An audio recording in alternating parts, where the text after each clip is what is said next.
amani na baki nan da 24 hours ki fito ki ta kanki akan maganar da kika ga ma maruma. In ba haka ba wallahi tallahi update ɗinki zai trending a TikTok. Yanzu tashi na da sassafen nan kenan naga an turo min da update ɗinki one piece. Na ɗauka wani waya na danna bidiyo. Naga bi update gashi nan zarayin ainun ke ne ba ƙarya ba cin zarafi ba tozarci ba komai. Iya ni da ke mi wannan abin ki je ki sassauke bidiyoyi sannan ki fito ki ta kanki in ba ka ba wallahi zaki wulakanta zaki tozarta dan da wanda aka ga yana amfani da ke wallahi ba wai irin babban mutum bane balanta ki ji daɗi an ganki da babban mutum karaman mutum ne wulakantacce ne kina maruma yan lesbian ce yan maɗigo ce karuwa ce me in za a yi lissafin karuwai ki za a sa nan farko tun da ba kasan iyayenki ke zaune ba a gaban iyayenki ke ba ita kuma gwanda ki take ce a cikin garin Kano take kuma kowa ya san maruma a Kano take ke ko ina gidanku ina asalinki bari ma ki ji ma face ma an fito maki a mutum wallahi tallahi an ce min ke wannan ne me sunan abin ma shegiya ce ki baki da uba ki fito mana da ubanki mun ga dai hoton mamanki ke da kanki kai post ki fito mana da ubanki kuma sannan mijin yayanki da yake amfani da ke yake cinki shi ma wannan din mun sani wannan tsinannen mazinacin tun da ke ma mazinaciya ne sai kuka haɗu kuke yi tare da mijin yayanki to kafin dai magana ya kai magana kafin a fito a tona maki asiri don ba wanda bai san tarihin ki ba kila sai yan social media wanda suke bin bayan ki to ki fito ki ta kanki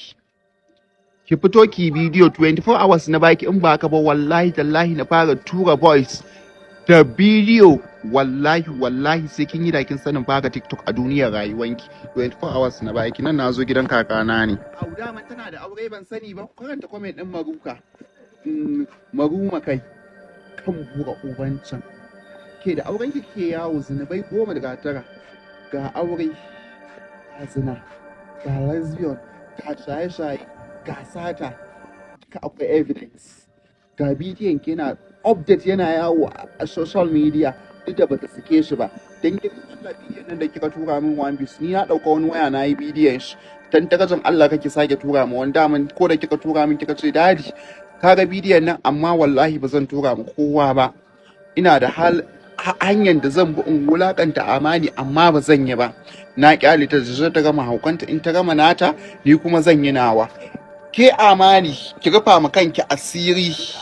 duk da dai ke asirin ki ba a rufa yake ba a tone yake ba wanda bai san ke karuwa ba cike da dago kika zo yi Najeriya karuwanci ya kawo ki Najeriya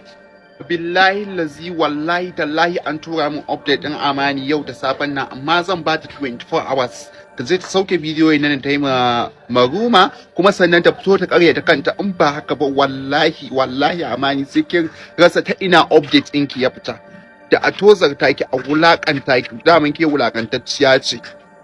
da kai inna lillahi wa inna ilaihi raji'un wallahi ni da babban mutum ne aka ga bidiyon ki ba zan damu ba amma da karamin yaro kuma yaron kazami baki bai da kyau gani ma bai da fasali bai da komai tsakani da Allah amani ki fito ki bidiyon nan ki rufa mu kanki asiri in ba ka ba 24 hours na baki wallahi ba wanda zai kai ki trending kuma update ko wanda ya sake min magana ba zan tura maka kowa ba in ka na tura ma ka sa min kuɗi ne a account ba zan tura maka ba wallahi duk wanda ya rufa ma wani asiri Allah ya ka rufa mai mutane ya kun fara min magana ba wanda zan tura ma update sai ta nan da 24 hours in ba ta ji maganan da na yi ba to update zai fita serious nake maki maganan serious nake tsakanin ni da ki